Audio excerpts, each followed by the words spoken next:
चलो तो आज पढ़ेंगे क्या, राजनीतिक विज्ञान। ठीक है। तो राजनीति दो शब्द से मिलकर बना हुआ है। पहला क्या है, राज, दूसरा क्या है, नीति। ठीक है। राज का मतलब क्या होता है, शासन होता है, और नीति का मतलब क्या होता है, नियम होता है। ठीक है। तो नियमों के साथ किसी एरिया में, किसी क्षेत्र में शासन करना ही क्या कहलाता है, राजनीति कहलाता है। ठीक है। और विज्ञान का मतलब क्या होता है, जानकारी हासिल करना, खोज करना। ठीक है। उसके बारे में जानना। तो राजनीति विज्ञान, हम लोग राजनीति के बारे में जानेंगे। ठीक है। तो पहला क्या है टॉपिक तुम लोग का, पहला चैप्टर 10th क्लास का, सत्ता की साझेदारी। तो साझेदारी का मतलब क्या होता है, पार्टनरशिप, यानी कि दो या दो से ज्यादा लोग मिलकर अगर किसी काम को कर रहे हैं तो वो क्या कहलाएगा, साझेदारी कहलाएगा। अभी देखिए गांव घर में खेती जब होता है तो क्या बोलता है, साझा दे दिया, हम नहीं कर रहे हैं। समझ रहा ना। तो साझा मतलब क्या होता है कि उसमें हिस्सा मेरा भी है, बस समझ रहा ना। तो वो क्या है, साझा है। तो साझेदारी उसी कहते हैं जिसमें दो या दो से अधिक लोग मिलकर क्या करें, किसी काम को करे, उसको साझेदारी कहते हैं। और सत्ता मतलब क्या होना चाहिए, पावर। क्या है, पावर, यानी कि शक्ति, है ना। किसी देश के सर्वोच्च शिखर पे जो विराजमान होता है उसको हम लोग क्या कहते हैं, सत्ता में, हाँ कि ना। पहले किसका सत्ता रहता था, जो राजा था उसी की सत्ता था, है ना, वही पावर में रहता था। लेकिन सत्ता का मतलब हम लोग पढ़ रहे हैं तो सिर्फ सत्ता का मतलब क्या नहीं पढ़ेंगे, पावर नहीं पढ़ना है, इसके बारे में और पढ़ेंगे कि ये क्या होता है, उस व्यक्ति का क्या होता है, जिम्मेदारी होता है। ठीक है। और जिम्मेदारी भी कहाँ के लिए, जहां पे वो शासन कर रहा है ना। जैसे मान लो भारत में कोई शासक है, ठीक है, तो उसके लिए सत्ता का मतलब सिर्फ पावर नहीं होगा, क्या होगा, जिम्मेदारी होगा, किसका, लोगों का। ठीक है।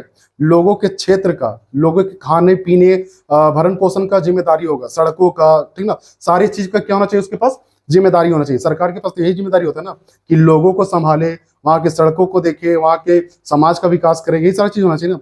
तो सत्ता का मतलब सिर्फ ये नहीं होता है, पावर नहीं होता है, उसका क्या होता है, जिम्मेदारी होता है। ठीक है। तो उसी की साझेदारी, समझ हमारा बात। तो पहले के जमाना का बात है बता रहे हैं, ठीक है, कि पहले के जमाना में क्या होता था, जब कोई शासक है, ठीक है, अगर उसके शासन काल में अगर कोई चोर चोरी करता तो उसका हाथ काट देता था। क्या किया जाता था, हाथ काट दिया जाता था। लेकिन अगर वो चोर भूख से चोरी किया है, भूख के चलते चोरी किया, ठीक है, तो फिर राजा का हाथ काट दो। समझ आ रहा ना। क्यों, क्योंकि तुम्हारे शासन काल में अगर कोई भूखे है तो फिर तुम किस नाम के शासक हो, समझ में आ रहा बात। वो खराब शासक रहा होगा ना, तभी तो कोई भूखे चोरी करना पड़ गया, तो राजा का ही हाथ काट देता था। ठीक है। यानी कि राजा को खत्म कर दिया जाता था। ठीक है। तो उसी को हम लोग क्या कहेंगे, सत्ता की साझेदारी। ठीक है। सत्ता की साझेदारी। अब सत्ता की साझेदारी का हम लोग डिफिनेशन समझते हैं, सत्ता की साझेदारी क्या होता है। ठीक है। यानी कि एक क्षेत्र में एक से ज्यादा, है ना, लोगों का राजनीतिक में भागीदारी होना। ठीक है। राजनीतिक पार्टियों में या फिर सरकार के अंतर्गत क्या होना, भागीदारी होना ही क्या कहलाता है, सत्ता की साझेदारी। जिससे क्या होगा, सभी लोग मिलजुल कर काम करेंगे और एक दूसरे के बीच में टकराव उत्पन्न नहीं होगा। ठीक है। जैसे मान लो बहुत सारा जातीय समूह होता है, ठीक है, हिंदू है, मुस्लिम है, सिख है, ईसाई है, जैन है, क्रिश्चियन है, बौद्धिस्ट है, ठीक ना, इतना इतना। अगर मान लो किसी एक ही जातीय समूह को अगर सत्ता में बैठा दिया जाए, ठीक है, तो वो तो अपने हित का बात करेगा, है ना, बाकी लोगों को क्या ये इग्नोर कर देगा ना। तो इससे क्या होगा, गृह युद्ध हो जाएगा, लड़ाई होगा, हाँ कि ना, बाकी लोग तो सताया जाएगा ना। इसलिए क्या करना चाहिए, सत्ता की साझेदारी करना चाहिए। ठीक है। जिसमें सभी लोगों को भागीदारी बनाना चाहिए। ठीक है। तो आज हम लोग यहाँ इस चैप्टर में पढ़ेंगे, दो देशों का जिक्र करेंगे। ठीक है। एक तुम्हारा क्या है, क्या है, बेल्जियम। ठीक है। बेल्जियम, बेल्जियम प्लस एक और देश है जिसका नाम क्या है, श्रीलंका। ठीक है। तो देखो बेल्जियम का क्या हाल है, पहले पहले बेल्जियम को समझते हैं। बेल्जियम एक यूरोपीय कंट्री, यूरोपीय समझते हो, यूरोप महादेश में स्थित एक कंट्री है, जो कि जनसंख्या के हिसाब से महज 1 करोड़ की आबादी है। समझ रहा ना, 1 करोड़।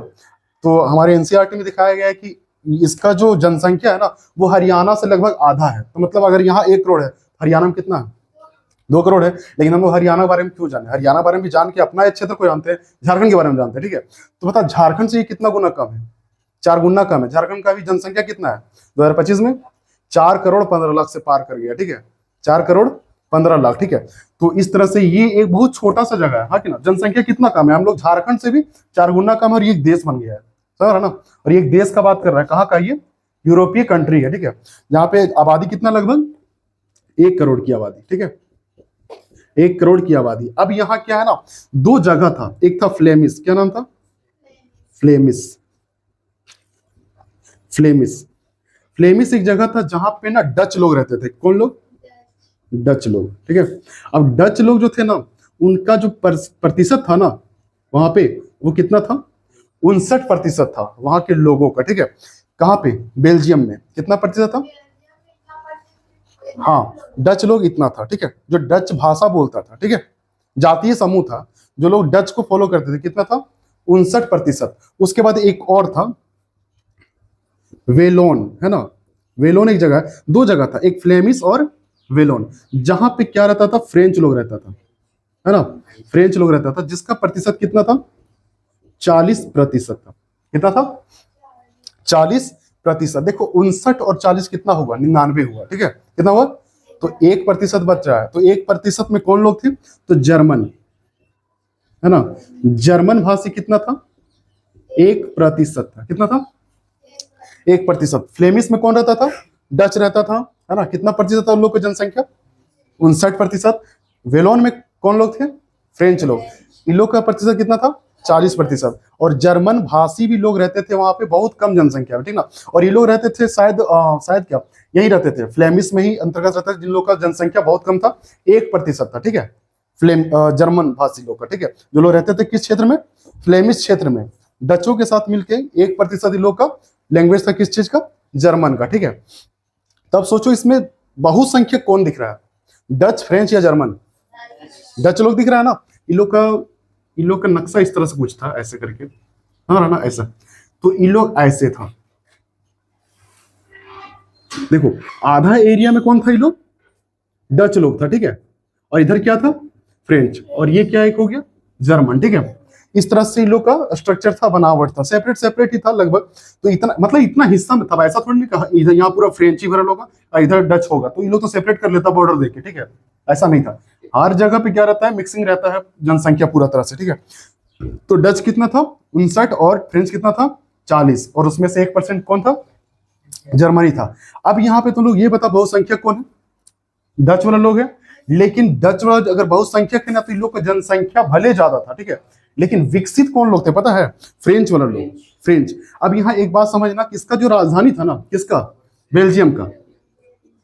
बेल्जियम का जो राजधानी था वो था ब्रुसेल्स, हाँ ब्रुसेल्स, ब्रुसेल्स इसका क्या था? राजधानी था। अब इस जगह पे ना, यहाँ पे मान लो अगर राजधानी बीच में, ठीक है, तो राजधानी में ना एकदम फ्रेंच का जो संख्या था ना वो 80% था, है ना। फ्रेंच बोलने वाले लोग कितना लोग था? 80%। कहाँ पे? बेल्जियम में। अब ये मत बोलना कि फ्रेंच बोलने वाला तो 40% है, तो 40% ऑल ओवर बेल्जियम है, ठीक है। लेकिन अगर सिर्फ किसका बात किया जाए? ब्रुसेल्स का, ठीक है, यानी किसका राजधानी का बात किया जाए, कैपिटल का, तो वहां पे कितना लोग बोलता था फ्रेंच? 80%, ठीक है। और ये लोग सभी लोग था, ये लोग विकसित लोग था, इन लोग का मनोदशा बहुत हेवी था, ये लोग बहुत ज्यादा विकास कर गया था, ठीक है। और 20% कौन लोग था? डच भाषी लोग थे, लेकिन कहाँ पे? ब्रुसेल्स में, यानी कि राजधानी पे। पूछेगा ना कि राजधानी यानी ब्रुसेल्स में डचों का प्रतिशत कितना था? 20%। और बोलेगा बेल्जियम में डच का प्रतिशत कितना था? 59 ना। उसके बाद फिर बोलेगा फ्रेंच, फ्रेंच भाषी का राजधानी यानी कि ब्रुसेल्स में कितना प्रतिशत था? 80। और अगर बोलेगा ऑल ओवर बेल्जियम में कितना था? तो 40% था, ठीक है। इस तरह से वहां का जनसंख्या का स्ट्रक्चर था। बहुभाषी लोग ही क्या था? कमजोर था, कमजोर वर्ग था, ये लोग विकास नहीं किया था, ठीक है। विकसित कौन था? फ्रेंच भाषी लोग था, ठीक है। ये लोग बहुत ज्यादा विकास किया था, लेकिन ऐसा नहीं है कि जो विकास किया वो विकास करते रहेगा और बाकी लोग पीछे रहेगा, ठीक है। ST SC समझते हो ना, भारत में क्या था? बहुत ही नीचे तबका का लोग था, जिन लोग को वोट देने का अधिकार नहीं था, कपड़ा पहनने का अधिकार नहीं था, समझ रहा ना। तो इस तरह से क्या हुआ? धीरे धीरे लोग बढ़ते गए, अभी भारत के सर्वोच्च पद पे भी भारत का ST वर्ग का मतलब एक विराजमान है। कौन? द्रौपदी मुर्मू, नाम सुने हो ना। द्रौपदी मुर्मू क्या है? अभी हमारा भारत के राष्ट्रपति है। और भारत का जो सर्वोच्च पद होता है ना, सबसे VIP पद, वो क्या है? राष्ट्रपति, ठीक ना।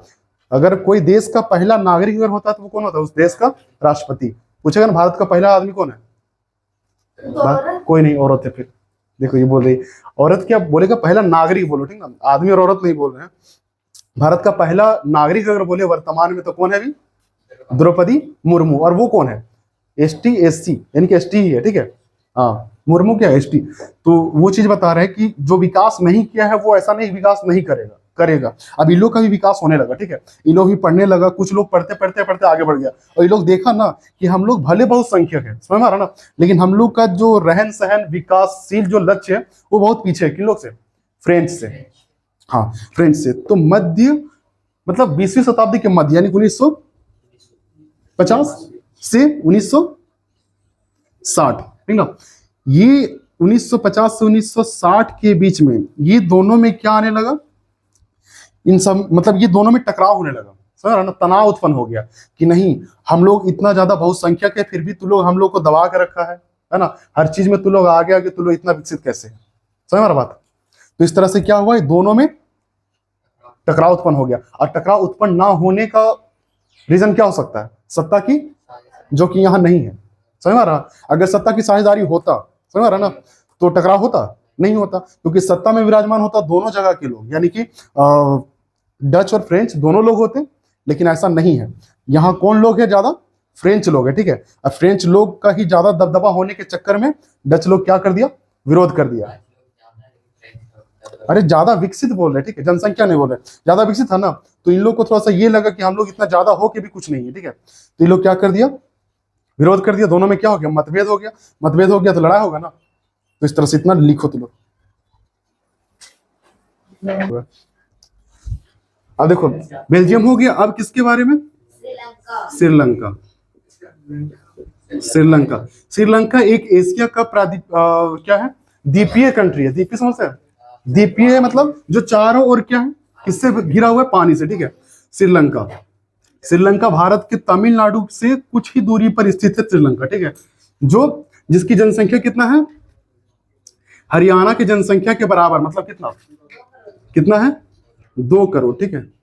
मतलब झारखंड से कितना कम, दो श्रीलंका हम लोग पाल रहे हैं, समझ रहे ना। दुदुक श्रीलंका, सोचो दुदुक श्रीलंका को मैया समान योजना दे रहा है कौन, हेमंत सरकार, बुझ रहा है इस तरह से। तो देखो श्रीलंका, श्रीलंका में जनसंख्या कितना था, कितना, 2 करोड़, ठीक है। तो देखो एक घटना याद रखना कि 3 फरवरी को हम पैदा हुए, ठीक है, 4 फरवरी की आजाद हुआ था। आए और हम बात करते हैं 4 फरवरी 1948। देखो हम लोग इंडिया कब आजाद हुआ था, औपनिवेशिक से। हम लोग का औपनिवेशिक कौन था, अंग्रेज था ना। अंग्रेज हम लोग के ऊपर क्या कर रहा था, शासन कर रहा था। उसी दौरान ई लोग पे भी घुस गया था वो लोग, ठीक है। तो ई लोग को आजाद कब करके गया था, 4 फरवरी 1948 को, हम लोग को 15 अगस्त 1947 को, ठीक है। तो अब यहाँ भी थोड़ा थोड़ा लोचा चल रहा था, ठीक है। यहाँ भी जातीय वही, ठीक है, लोचा, यानी तुम ज्यादा हम कम, ठीक है, ऐसा। तो यहाँ पे देखो सिहली लोग था, कौन कौन लोग था, सहेली नहीं क्या, सिहली, ठीक है। देखना कभी कभी सहेली लोग का सिहली हो जाता है और फिर लड़ने लगती है। सिहली, सिहली कितना प्रतिशत था, 74%, है ना। 74% कौन था, सिहली। उसके बाद तमिल था, तमिल किधर से है यार, तमिल, तमिल कितना प्रतिशत था, 18%, है ना। सिहली था 74%, तमिल कितना था, 78%। अच्छा 18 जोड़ के देखो तो 8 4 12 का तो हाथ में 1 2 9 कितना हो गया, अरे 8 4 12 का 2 हाथ में 1 7 1 8 और 1 9, यानी 92% हो रहा है, 92%। अब देखो इसमें क्या था, सिहली था कितना, 74%, है ना, और तमिल कितना था, 18%, ठीक है। अब समझना सिहली और तमिल। अब देखो तमिल में भी ना मूल तमिल एक था और एक था भारतीय तमिल, ठीक है। देखो मूल तमिल कौन, मूल श्रीलंकाई तमिल, श्रीलंकाई तमिल कितना प्रतिशत था, 13%। सुनो मूल मतलब क्या होता है, जो पहले से मौजूद था, कहां पे, जो कहां पे मौजूद था पहले से, श्रीलंका में, वो लोग कितना प्रतिशत था। और जो भारतीय, देखो भारत में भी होगा, तो नाम सुन के देख लो, तमिल सुन रहे हैं ना, तमिल कहाँ का, भारत का भी एक है ना भाषा ही। तो भारत, भारत का कितना लोग था, 5%। कितना लोग थे, 5%। तो सिहली 74%, तमिल और तमिल बोलने वाले कितने लोग, 18%। मूल श्रीलंकाई तमिल कितना था वहां पे, 13%। बाकी 13 में 18 घटा तो कितना बचेगा, तो 5% वैसे तमिल थे जो भारत से लाए गए थे। कब, जब हम लोग के उपनिवेश था ना, कौन, अंग्रेज के इसमें थे। तो अंग्रेज लोग खेती बाड़ी बगीचा में काम करने, बगान में काम करने के लिए, चाय बगानों में काम करने के लिए ले गया था भारत से कितना प्रतिशत लोग को, 5%। और 5% नहीं ले गया होगा, ले गया होगा 1 से 2%, ठीक है। लेकिन उन लोग का बाल बच्चा होते होते, समझ रहा ना, हम तो हमारे होने दो, और होते होते कितना हो गए, 5% पहुंच गया, ठीक है। ये और भी ज्यादा जा सकता था। अब इसमें तू लोग ये याद रखना कि जो सिहली लोग थे ना, सिहली, अब सुनो सुनो, सिहली जो लोग थे ना, वो लोग ज्यादा किस धर्म को मानने वाले थे, ये चीज याद रखना, बौद्ध धर्म। कौन, हाँ, ये बड़ा इंपॉर्टेंट है, ये पूछ सकता है। तो बौद्ध धर्म को मानने वाले लोग किस में आते थे? सिहली में आता था। और तमिल में कौन आते थे? हिंदू प्लस मुस्लिम, है ना। इसमें दोनों आते थे, हिंदू और मुस्लिम दोनों आते थे, ठीक है। किसमें? तमिल में, ठीक है। सिहली में कौन आ गया? बौद्ध। और तमिल में कौन आ गया? हिंदू और मुस्लिम दोनों बोलने वाले थे, ठीक है। और यहाँ देखो, ये तो उसी का था ना, तमिल का ही था ना। लेकिन एक बात और याद रखो कि 7% उसमें किसका जनसंख्या था? ईसाई का। ईसाई की जनसंख्या कितना था? 7%, ठीक है। और 1% बोल रहा है, 1% होगा किसी का जानवर होगा, मतलब कुछ और होगा वहां पे लोग, ठीक है। जो बंजारा होगा या फिर कुछ और होगा ऐसा। तो 7% कौन लोग थे? ईसाई लोग। अब बोलोगे ईसाई कौन भाषा बोलता था? तमिल और सिंहली दोनों बोलता था, तमिल प्लस सिंहली।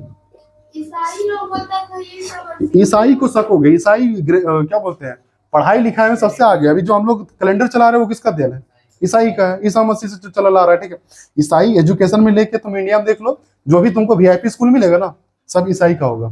संत फ्रांसिसी, सत कोलंबस, एसटीएन, ठीक है, किसका स्कूल? ये सब इसी का है। तो ये लोग पढ़ाई लिखाई में बहुत आगे थे। एक भाषा क्या, 4 भाषा रहेगा, चारों लोग यूज कर लेगा, ठीक है। वो लोग इतना तेज रहता है। तो तमिल और सिंहली कुछ तो चल रहा है।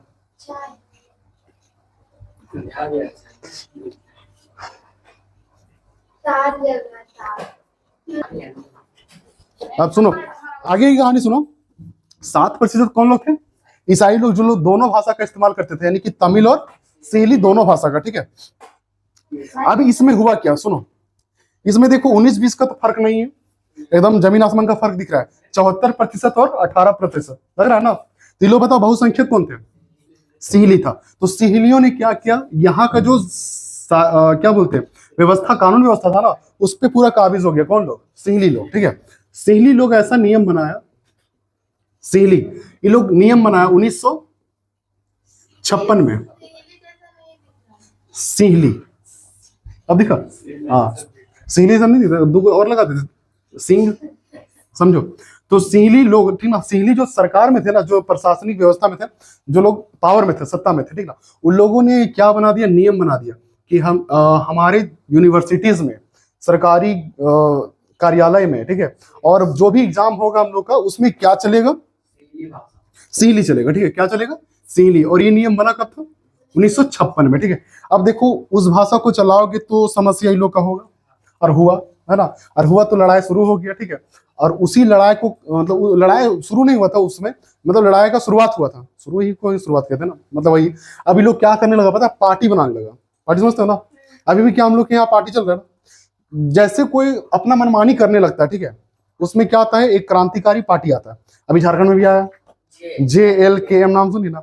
ये लोग का नेता इतना भयानक रहता है। ये लोग क्या करता है, गलती करता है ना, कौन, कोई जैसे मान लो कोई अधिकारी है, जो लोग क्या कर दिया, किसी चीज को लेके मिस्टेक कर दिया, तो ये लोग जाके गरज के बोलता है भयानक। और अगर फिर गलती कर दिया तो गरिया देता है भयानक, तगड़ा, छोड़ता नहीं, ये लोग चढ़ जाता है भयानक। और यही उन लोग नहीं बोल पाता दूसरा पार्टी का, इसलिए क्योंकि बेटा उन लोग घूस दिया वही लोग को, तभी उन लोग आया अधिकारी बन के। ये लोग नहीं ऐसा है, ये लोग सब युवा युवा है, नया खून वाली है। ये लोग काटना चाहता है भयानक। अब देखो सिंहली की कब ये लोग कानून बनाया था? 1956 में, ठीक है। 1956 में ये कानून बना दिया कि अब यहाँ का जो भाषा रहेगा, मेन भाषा क्या चलेगा? सिंहली चलेगा। जिसमें बौद्ध लोगों का भी मिस्टेक था, हाँ कि ना। ये लोग ऐसा नहीं करना चाहिए, ये लोग को भी थोड़ा सा जगह देना चाहिए था, हाँ। सिंहली लोग, जो सिंहली बहुसंख्यक था ना, उन लोग 1956 में कानून बना दिया। कानून में वो लोग मेजोरिटी में था, जो ज्यादा है ना, देखो बहुसंख्यक जो था, वो लोग सरकार भी क्या बहुसंख्यक में रहा होगा, तो लोग कानून बना दिया कि अब हम लोग क्या अच्छी भाषा यूज करेंगे? सिंहली। कहाँ तक? यूनिवर्सिटी तक। तो प्राथमिक का तो बातें छोड़ो, तो उतना दूर तक अगर सिंहली जाएगा तो ये लोग क्या करेगा? ये लोग क्या भोजपुरिया बोलेगा? हाँ ना। ये लोग कौन भाषा शुरू करेगा? नागपुरी। ये लोग मन का भाषा बोलेगा, ठीक है। तो ये लोग में क्या हो गया, ये लोग में फिर ये आ गया, नफरत थोड़ा सा फैल गया। उसके बाद ये लोग भी क्या करने लगा, पार्टी बनाने लगा। तो पार्टी बनाता जैसे ही वैसे ये लोग दबा देता था पार्टी को, ठीक है। लेकिन ये लोग लास्ट में एक पार्टी का गठन किया, जिसका नाम है तमिल ईलम। क्या नाम है? तमिल ईलम, ठीक है, तमिल ईलम। अब देखो ये कब किया था? 1980 में किया था, ठीक है। 1980 ईस्वी में इस पार्टी का गठन कंप्लीट कर दिया था, ठीक है। तमिल ईलम, अरे सिपाही को कहते हैं ईलम, ठीक है, और तमिल सिपाही, ठीक है। उस भाषा में इलम का मतलब क्या होता है? इल्म नहीं है, ये इलम है। इलम का मतलब होता है सिपाही, ठीक है। तो तमिल सिपाही, ठीक है, जो क्या करेगा? रक्षा करेगा अपने भाषा का, अपनी संस्कृति का, ठीक है।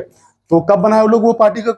1980 में लोग पार्टी बना दिया तमिल इलम। ये क्वेश्चन बहुत बार पूछा है, ठीक है, इसलिए याद रखना। तमिल इलम का गठन कब हुआ था? 1980 में हुआ था। पूछेगा उन लोग जब यूनिवर्सिटीज वगैरह सब में अपना तमिल भाषा मतलब सिंहली भाषा कब लागू किया था? तो 1956 में किया था। ये भी पूछता है कि श्रीलंका को आजादी कब मिली, कब मिला था? 1948 में। 4 फरवरी नहीं रहेगा, ठीक है, ऑप्शन में नहीं रहेगा, 4 फरवरी नहीं रहेगा, लेकिन हम लिखा दिए हैं बहुत जगह। मतलब क्वेश्चन जब भी पूछा ना 1948, 47, 46 ऐसे करके देता, ठीक है। लेकिन तुम लोग याद रखना कब? 4 फरवरी 1948। फरवरी याद रहेगा ना? फरवरी तो बहुत पवित्र महीना है, नहीं है? फरवरी पवित्र महीना नहीं है, सबको पता है, झूठ बोलती है। इसमें बहुत सारा चॉकलेट खाता है लोग, पता ना? सच में ही जानती है? इतना सुधवा बनती है, हमको बड़ी अच्छी अजीब लगता है। देखो, नहीं जानती है? देखो, तमिल इलम का गठन कब हुआ था? 1980 में। अब देखो तमिल इलम आ गया, सिपाही आ गया। सिपाही अगर लड़ाई होगा किससे होगा? सिंहली से होगा। अब सिंहली से हो गया क्या? गृह युद्ध। क्या हो गया? गृह युद्ध। गृह युद्ध समझते किसको कहते हैं? समझना मेरा बात, सुनो मेरा बात, ठीक है। जब तमिल इलम आ गया, तो लोग अपना अधिकार को लेकर लड़ाई करने लगा, मांग रखने लगा। अब मांग रखोगे, समझाओगे, नहीं समझेगा क्या करोगे? थूरोगे, इधर उधर लेके मार दो, ठीक है। तो ऐसा ही होने लगा, मार काट होने लगा, शुरू हो गया। किसके किसके बीच में? सिंहली और तमिल के बीच में क्या हो गया? मार काट, खून रेजी स्टार्ट हो गया। समझ रहा? इसका खून वो बहा, इसका खून वो बहा, मतलब समझ रहा? खून बहाने मतलब खून दिया दी नहीं हो रहा है, मार काट कर रहा है, ठीक है। तो दूसरा खून में समझना। तो ये क्या करने लगा? बहुत मार काट होने लगा। उसको हम लोग क्या नाम दिए? गृह युद्ध दिए, ठीक है। क्या नाम दिए? जब एक ही देश के अंदर, है ना, 2 या 2 से अधिक गुटों में मार काट की स्थिति पैदा हो जाए, उसे हम लोग क्या कहते हैं? खाना जंगी। और उसी खाना जंगी को क्या नाम दिया है? गृह युद्ध, ठीक ना। खाना जंगी मतलब क्या? खाना मतलब होता है एक जगह में युद्ध हो गया, मार काट की स्थिति बन गई, उसको हम लोग क्या कहेंगे? गृह युद्ध कहेंगे। तो बोलेगा गृह युद्ध कहाँ हुआ था? बेल्जियम, अमेरिका, श्रीलंका या फिर श्रीलंका, ठीक है। जो कि गृह युद्ध समाप्त कब हुआ था? समाप्त कब हुआ था? 2009 ईस्वी में जाके क्या हो गया? ये खत्म हुआ था, ठीक है। 2009 में खत्म हुआ था क्या गृह युद्ध? अब सोचो कितना साल तक चला। 1980 के दशक में शुरू हुआ था गृह युद्ध, मारकाट का दौर 1980 में चल रहा है ना। 1980 में शुरू हुआ था ये पार्टी, जब जैसे बना ना वैसे मारकाट शुरू होने लगा इसके बीच में, तमिल और सिंहली के बीच में। अब बताओ 20 साल इधर और 9 साल इधर, 29 साल। किसी का जवानी भी दिया होगा, समझ में आ रहा ना? खाली मारकाट करते रहता है, यहाँ मेरा कुछ हो नहीं रहा है, समझ रहा? ऐसे बोल रहा हाँ कि ना। हम ही लोग के जमाने में देखो, हम लोग आए, कोरोना आया, हम लोग आए, आरसीबी जीत गया। 2025 क्या क्या नहीं दिखाया, कोरोना, क्वेश्चन पेपर लीक हो रहा है। यहाँ तक कंपटीशन का तो होता ही होता था, मैट्रिक का हो रहा है, क्या बोले। तो समाप्त कब हुआ गृह युद्ध? समाप्त कब हो गया? 1900 मतलब 2009 को। सुनो सुनो, गृह युद्ध कब समाप्त हो गया श्रीलंका में? 2009 में। और श्रीलंका में एक बार ऐसा हुआ, धीरे धीरे क्या होगा, पॉलिटिकल पार्टी जब बनने लगा ना, तो ऐसा ही हुआ कि जो प्रधानमंत्री था उसी का भाई फिर तुम्हारा राष्ट्रपति बन गया था। हाँ, तो हम लोग के यहाँ भी ऐसा होता है। ससुर अथी है, क्या बोलते, सीएम है, उसकी वाइफ मतलब उसकी पुतोह क्या बन जाएगी? एमएलए बन जाएगी, या फिर उसकी एमपी बन जाएगी, उसका भतीज पुतोह बनेगी, ठीक है। इस तरह की एक एक फैमिली में सब मिलके क्या रहेगा? सीएम, एमएलए, एमपी, फलना ढकना सब भरल रहेगा, ठीक है। और वही लोग का अगर कोई थोड़ा सा ये रहेगा दूर का रिश्तेदार, उसको बना देगा बीडीओ, सीईओ और एसडीओ, एसडीएम, तो इस तरह करके लोग बना देता है। तो भ्रष्टाचारी कम नहीं है, ठीक है। तो इस तरह से हुआ था। समाप्त कब हुआ था वहां पे? बेल्जियम में। बेल्जियम बोलते हैं कहाँ पे? श्रीलंका में, 2009 में। याद रहेगा ना सबको? सुनो, श्रीलंका जनसंख्या कितना? 2 करोड़। आजादी कब मिला? 4 फरवरी 1948। सिंहली भाषा 74, तमिल भाषा मूल तमिल कितना? भारतीय तमिल कितना? जो कहाँ जाके बस गया था? श्रीलंका में, ठीक है। जो सिंहली को मानता था लोग कौन धर्म को फॉलो करता था? बौद्ध धर्म को। जो लोग तमिल बोलता था लोग हिंदू मुस्लिम दोनों थे, ठीक है। उसके बाद बोला ईसाईयत को मानने वाले कितना प्रतिशत था वहां पे? 7% था, जो तमिल और सिंहली दोनों भाषा बोल लेता था, ठीक है। ये लोग तो बोलता था एक दो को और गुट बन जाएगा, वो भाषा हम सीख लेंगे, समझ रहा ना? ये लोग को सीखने में कोई पीछे नहीं छोड़ सकता है, ये लोग बहुत सीखा है, ठीक है। उसके बाद देखो सिंहली 1956 में क्या बना दिया? एक कानून बनाया, ठीक है। अपने सरकार में क्या बनाया? कानून बनाया कि हम लोग जो भी ये सिंहली भाषा है उसको प्रमोट करेंगे, ठीक है। भाषा संबंधित कानून बनाया इसमें, ठीक है। भाषा संबंधित कानून को क्या किया? बढ़ावा दिया। कौन भाषा को लेके? सिंहली भाषा को। इससे नाराज कौन हुआ? तमिल लोग, और तमिल लोग क्या बना दिया, एक समूह बना दिया तमिल इलम। कब बनाया? 1980 में बनाया, ठीक है। अब 1980 में बनाया तो क्या होगा, लड़ाई होगा, दो गुट जहां हुआ, समझ रहा ना, दो को जहां होगी लड़ाई, समझ रहा, ऐसा ही होता है। तो उसको, उस युद्ध को क्या कहा गया, गृह युद्ध कहा गया, हाँ कि ना, गृह युद्ध। अब गृह युद्ध अगर हो रहा है तो किसी भी युद्ध का समाप्ति होता ही है, ऐसा अधिक अंत हुआ कब हुआ, 2009 में, लेकिन बहुत लंबा खिंच गया युद्ध, ठीक है। बच्चा लोग देखते देखते जवान हो गया होगा, हाँ कि ना, इस तरह से 2009 में क्या हो गया, खत्म हो गया। लेकिन एक बात सुनो, ये तो इस तरह से खत्म हुआ, ठीक है, गृह युद्ध इस तरह से खत्म हुआ, और अंततः क्या हुआ, सत्ता की साझेदारी वहां पे स्थापित हुआ, कहां पे, श्रीलंका में, ठीक है। लेकिन बेल्जियम का तो नहीं बताया, बेल्जियम का भी सुन लो थोड़ा सा, ठीक है। बेल्जियम में हम लोग क्या देखे, 1950 से 60 के दशक में क्या होने लगा वहां पे, बेल्जियम में क्या हुआ था, 1950 से 60 के दशक में क्या हुआ था बेल्जियम में, बेल्जियम में क्या हुआ था, दोनों में तनाव उत्पन्न हो गया था, है ना, किसमें किसमें, डच और फ्रेंच में। यहां तो नहीं लिखा हुआ है, चलो एक बार रिपीट कर देते, ठीक है। तू लोग बताना, बताओ डच कितना लोग था, डच कितना था, 59%, देख कर रहा है, डच 59 था, फ्रेंच कितना था, 40, जर्मन कितना था, बताओ फ्लेमिश इलाका में कौन रहता था, हाँ, डच और जर्मन, ठीक है। उसके बाद फ्रेंच कहाँ रहता था, वेलोन, कहाँ, वेलोन में रहता था, ठीक है। 1950 और 60 के दशक में क्या हो गया, दोनों में टकराव उत्पन्न हो गया, किसमें किसमें, डच और फ्रेंच में, क्योंकि उन लोग मात्र 19-20 का ही फर्क था, देख लो 59 और 40, ज्यादा का फर्क नहीं है, देखो 60-20 का ही फर्क था ना, तो लगभग मान लो 19-20 का फर्क था, इसलिए लोग में क्या हो गया, समझौता हो गया। अब सुनो मेरा बात, बेल्जियम में जो था ना, ये लोग तो एकदम पूरा खाना जंगी गृह युद्ध होकर शांत हुआ, इन लोग में ऐसा नहीं हुआ, इन लोग में क्या हुआ, दोनों के बीच तनाव हुआ ना, तो गृह युद्ध का माहौल उत्पन्न नहीं हुआ, मारकाट नहीं हुआ, उन लोग अपने में समझदारी से काम लिया, ठीक ना, पढ़ा लिखा लोग था ना। तो यहाँ इन लोग क्या किया, दोनों मिलके संविधान को संशोधित किया। संविधान समझते हो ना, संविधान किसे कहते हैं, संविधान एक ऐसा किताब है जिससे क्या करता है, कोई देश अपनी शासन व्यवस्था को चलाता है, हाँ कि ना। किताब क्या बोलेंगे, नियमों का किताब है, ठीक है। किसी हो सकता है किताब ना हो, पीडीएफ से पढ़ ले, तो संविधान था जो क्या किया था, संशोधन किया था, क्या किया था, संशोधन। और कितना संशोधन किया था, 4 संशोधन किया था, कितना, 4 संशोधन किया था, कौन, बेल्जियम, दोनों मिलके, ठीक है। कौन कौन बताओ, कौन कौन मिलके, डच और फ्रेंच मिलके। जर्मनी क्या करता होगा वहां, 1% क्या कर सकता है, बोलेगा जो नियम बना हम सब में राजी है, कबूल है, समझ रहा ना। क्या हो गया, संशोधन का इसमें नहीं लिखा हुआ है, संशोधन का इसमें नहीं है।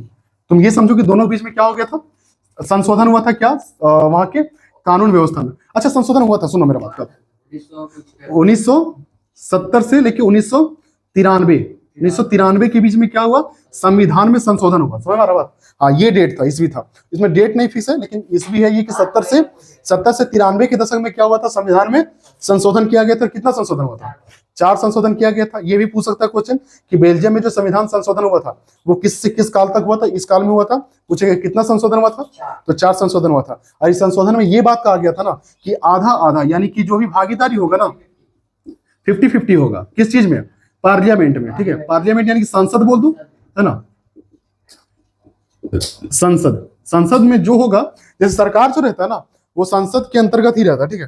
तो वहां पे जो भागीदारी होगा ना, तो वो डच और फ्रेंच दोनों का क्या रहेगा, 50-50% ही रहेगा। जैसे ज्यादा संख्या में कौन था, डच या फ्रेंच, डच लोग थे, लेकिन ज्यादा विकसित कौन था, फ्रेंच लोग। तो वो लोग भी बोला कि नहीं 50-50 करते हैं, जो नियम तुम लोग लगाओगे वही नियम हम लोग लगा रहे हैं, ठीक है, कि 50% तुम लोग का प्रतिभागी आएगा, 50% हम लोग का आएगा, 50% डच और 50% क्या, फ्रेंच आएगा, ठीक है। तो जर्मन का यहाँ बात नहीं कहा गया, ठीक है, जर्मन का यहाँ बात नहीं कहा गया कितना प्रतिशत आया था लोग, लेकिन 50-50 दोनों में बांट दिया, किसको किसको, डच और फ्रेंच को बांट दिया, कितना कितना, 50 और 50%। अब एक बात बता, इसमें यह भी बोला गया था ना कि जब भी संविधान संशोधन होगा ना तो 50% से अधिक बहुमत होना चाहिए। जैसे मान लो ये लोग क्या बोल देगा, जैसे डच वाला लोग है ना, डच वाला बोल देगा कि हम लोग जो फ्रेंच है ना वो वहां की लड़कियों से शादी करेंगे, लड़कियों से तो करवे करेंगे, साथ में वो साली भी लेते आएंगे, समझ रहा ना। ऐसा अगर नियम बना दे, सुनो मेरा बात, डच वाला लोग क्या करेगा, नियम बनाएगा संसद में जाके, क्या नियम बनाएगा कि हम लोग अगर फ्रेंच की तरफ अगर शादी किए तो दुल्हन तो ये करेगी, दुल्हन की एक बहनियों आएगी, समझ रहा ना, ऐसा कुछ बात। तो क्या ऐसा नियम बनाएगा तो कैसा उसको पारित क्या करना पड़ेगा, 50% वोट से, है ना, 50% मत चाहिए उसको। तो कौन चाहेगा फ्रेंच वाले कि हम लोग तो लोग ऐसा नियम बनने देंगे, देगा बनने के लिए, तो 50% मिलेगा उसको। और हो सकता है इसमें भी कोई कोई ईमानदार यानी कि अच्छा आदमी हो तो बोल देगा ऐसा कोई नियम होता है, तो ये लोग भी बहुत पीछे हट जाएगा। तो इन लोग का जो भी नियम बनेगा ना वो देश को विकसित करने के लिए बनेगा, ना कि जातीयता तौर पे कुछ नियम बनने वाला है। समझ बात, यहाँ तक बात समझ में। इन लोग का कितना कितना सहभागिता था संसद में, 50-50। इन लोग का संशोधन हुआ, उस समय भी ये बात कहा गया था कि 50% बहुमत से अधिक होना चाहिए किसी भी नियम को लगाने के लिए, ठीक ना। तो पहला नियम ये था, पहला संशोधन यही था। और जो 3 संशोधन हुआ था ना वो इंपॉर्टेंट नहीं है, नहीं पूछेगा, और ना ये भी पूछेगा, ये भी नहीं पूछेगा, ठीक है। जो पूछ रहा है वो हम बता दे रहे, ठीक है। बाकी इतना जानो कितना संशोधन हुआ था, 4 संशोधन हुआ था। मजा आया, लिखो सुनो। ये श्रीलंका की बात है। श्रीलंका का आबादी कितना था, 2 करोड़ था। और श्रीलंका की जो राजधानी था, जैसे बेल्जियम का क्या था, ब्रुसेल्स था ना, तो श्रीलंका की जो राजधानी था वो क्या था, कोलंबो था, कोलंबो। लेकिन ये कहानी कब का है, सुनो मेरा बात, ये कहानी इस टाइम का है ना। लेकिन अब जो 2021 में या 2022 इसी तरह चेंज हुआ है, ठीक है, 2021 में शायद हुआ है। इसका नाम रखा गया है, यानी कि कैपिटल को चेंज कर दिया गया, यानी कि राजधानी को बदल दिया गया। उसका नाम अब क्या है, क्या नाम है, जयवर्धनपुरम। हाँ सुनो, क्वेश्चन पूछेगा वर्तमान में श्रीलंका की राजधानी कहाँ है, तो जयवर्धनपुरम पूछेगा। 1948 यानी कि उस समय कब पूछेगा बात कि श्रीलंका की राजधानी कहाँ थी, जब आएगा थी मार देना कोलंबो थी, ठीक है। तो कोलंबो क्या था उस समय, राजधानी था, जब गृह युद्ध का माहौल था, ठीक है। लेकिन वर्तमान में अगर पूछेगा तो क्या हो जाएगा, जयवर्धनपुरम। इसको वर्तमान लिख देना, ठीक ना। वर्तमान में श्रीलंका की राजधानी कहाँ है, जयवर्धनपुरम। और ये था पूर्व में, यानी कि अभी के पूर्व, यानी उस टाइम, ठीक है। अब देखो सत्ता की साझेदारी क्यों जरूरी है ये बता दो। सत्ता की साझेदारी किसी भी, देखो सभी कंट्री में, ठीक है, कोई भी देश हो उसमें क्या होता है, एक से ज्यादा समूह होता है, चाहे जिस आधार पे हो। कहीं करियर गोर में अंतर दिखेगा, हाँ कि ना, कहीं जाति के आधार पे दिखेगा, समझ रहा ना। रंग के हिसाब से तो होता ही होता है, और जाति के हिसाब से भी होता है, धर्म के हिसाब से भी हो जाता है, ठीक है। अमीर गरीब से वो भी हो जाता है ना। लड़का लड़की में भी हो जाता है, मारकाट हो जाएगा। लड़का ज्यादा, यहाँ असेंबली में ज्यादा सीट मिल गई लड़का को, ये लोग कम के जाए, सब महिला को भर दो, यहाँ बैठ के कच कच कच करेंगे। असेंबली बैठ लेगी, संसद में बैठ के कच कच करेगी। पार्लियामेंट एकदम पूरा गूंजा देगी, खाली कचर कचर कचर कचर। तो ऐसे ही सत्ता की साझेदारी जरूरी क्यों है, ठीक है। समझो सत्ता की साझेदारी क्यों जरूरी है। सभी इसमें क्या होता है, सभी लोग क्या होते हैं, मिल के रहते हैं, ठीक है। और किसी को भी बेगानेपन का एहसास नहीं होता। बेगानेपन समझते हो, बेगानापन मतलब अकेलापन नहीं होता है। बेगानापन मतलब है किसी से अलग तरीके से नहीं रहे, ठीक है। जैसे हम लोग सब साथ है ऐसा महसूस होगा, ठीक है। अकेलापन बोलती है। तो ये सत्ता की साझेदारी इसलिए जरूरी है। अब देखो सत्ता की साझेदारी के स्वरूप, सत्ता के, हाँ, साझेदारी के रूप या फिर स्वरूप भी बोल सकते हैं। सुनो, अब सत्ता की साझेदारी जो होता है ना वो अलग अलग कंट्री पे अलग अलग तरीका से रखा गया, ठीक है। यानी सत्ता में किस तरह से पावर बांटा गया। तो एक हो सकता है कार्यपालिका, कार्यपालिका। एक हो सकता है विधायिका, क्या दिक्कत है, विधायिका। उसके बाद क्या हो जाएगा, न्यायपालिका। अच्छा, किस केस में तुम बोल रहे कि सबसे पहले इसको लिखे, कि सबसे पावरफुल ये है, इसको हम लोग चुने हैं, समझ ना। विधायिका कौन होता है, जितना नेता मंत्री सब आएगा ना सब इसके अंतर्गत आएगा, समझ रहा ना। सब किसके अंतर्गत आएगा, विधायिका के अंतर्गत। ये लोग कानून बनाता है देश में, समझ रहा ना। विधायिका क्या होता है, वैसे लोग जो निर्वाचित होके किसी पद पे पहुंचे उसको हम लोग क्या कहेंगे, विधायिका बोलेंगे। ये लोग नियम बनाता है संसद में बैठ के, ठीक है। और ये लोग नियम बनाता है। उसके बाद जो सरकारी नौकरी से निर्वाचित होके जाता है, निर्वाचित बोलते हैं, नियोजित हो, मतलब जो लोग सरकारी नौकरी नियुक्ति होके जाता है, ठीक है, उन लोग को हम लोग बोलते हैं क्या, कार्यपालिका। ये लोग नियम बनाएगा, वो लोग उसी नियम को चलवाएगा, ठीक है। पुलिस क्या करता है, रूल रेगुलेशन को फॉलो करवाता है ना जनता से, ठीक है। ट्रैफिक पुलिस क्या करता है, हेलमेट लगाओ पीछे तरफ मुड़िया करके, ऐसा करता है। तो लोग क्या करता है कि सबको बोलता है कि रूल रेगुलेशन से ही चलो, ठीक है, ऐसा। तो विधायिका और एक क्या होता है, कार्यपालिका। ये कानून बनाता है, ये कानून को लागू करता है, और कानून को अगर कोई नहीं मानेगा तो इसको ये तोड़ देगा, समझ रहा। कौन, न्यायपालिका। न्यायपालिका के अंतर्गत कौन आएगा, वकील और जज, है ना। हाँ, जज और वकील जितना भी आएगा सब कहाँ आएगा, न्यायपालिका में। इसमें कौन आएगा, नेता मंत्री सब इसमें आ जाएगा, ठीक है। और जितना भी सरकारी नौकरी वाला आदमी लोग है, आईएएस आईपीएस पुलिस फलना ढकना होमगार्ड सब इसमें आएगा, ठीक है। कर्मचारी सब इसमें चल जाएगा, किसमें, कार्यपालिका। सब काम कर रहा है, ठीक है। कार्य मतलब क्या होता है, काम करना। किसका काम कर देगा, देश के प्रति काम करेगा, ठीक है। उसके बाद विधायिका का क्या हो जाएगा, जो कानून बनाएगा। इस तरह से भी क्या हो सकता है, सत्ता का स्वरूप हो सकता है। और एक क्या हो सकता है, और एक ये हो सकता है कि एक हम लोग केंद्र को दे सकते हैं सारा पदभार, ठीक है। केंद्र को दे सकते हैं। केंद्र क्या होता है, सबसे जो केंद्र क्या होता है, देश का जो सबसे सर्वोच्च जगह होता है वो क्या होता है, केंद्र। तो वो सरकार देखिएगा एक, ठीक है। एक वहां पे सत्ता रहेगा, मतलब पावर रहेगा, और एक क्या रहेगा, राज्य में रहेगा।